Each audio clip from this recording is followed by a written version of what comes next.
The toughest time.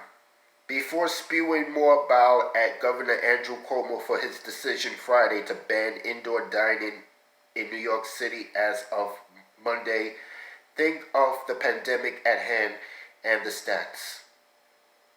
As per a Cuomo press release on COVID stats related Sunday, there are currently 5,410 patients hospitalized statewide, with 1,009 in the ICU and 567 intubated.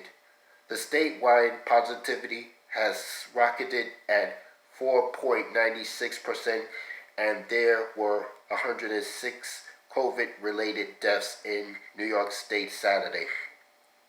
Although once the epicenter, Cuomo's restrictions in March and April succeeded in slowing the deadly spread in one of the most densely populated cities in the world for much of the spring and summer. But now COVID-19 has come storming back in the second wave. We haven't gotten to that phase yet, but with our primitive action, we will again be the epicenter of the crisis. And therein lies the greatest threat: hospital capacities. Although a young person may go to a bar and even remain symptomless, that person will shortly return home and feel what Cuomo has described as living room spread.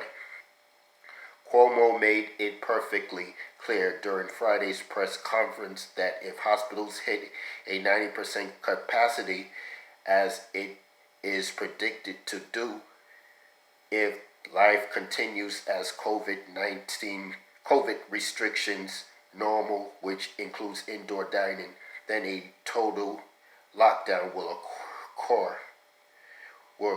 occur. Let us also bear in mind that hospital capacities do not only affect COVID patients. People will get critically ill all of the time. In so much as COVID-19 can strike anyone, the fact is so too can a heart attack, stroke, or car crash. If hospitals can fit those victims with a COVID patient overflow, more people will die.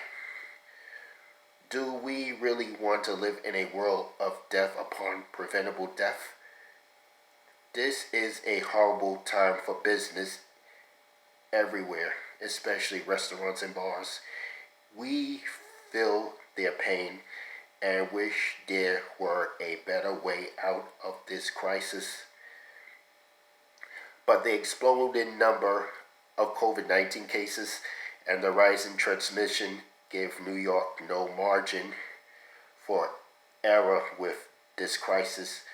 For error or delay only brings greater tragedy. So what do? We help the restaurants and bars as much as we can.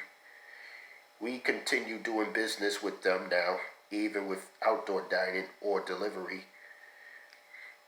We find the extra buck or two for the tip counter. We appeal for the federal government under a new president to finally step in with substantial relief. But this is not forever. The vaccine is upon us. When the majority of the population is inoculated, this pandemic will finally be behind us.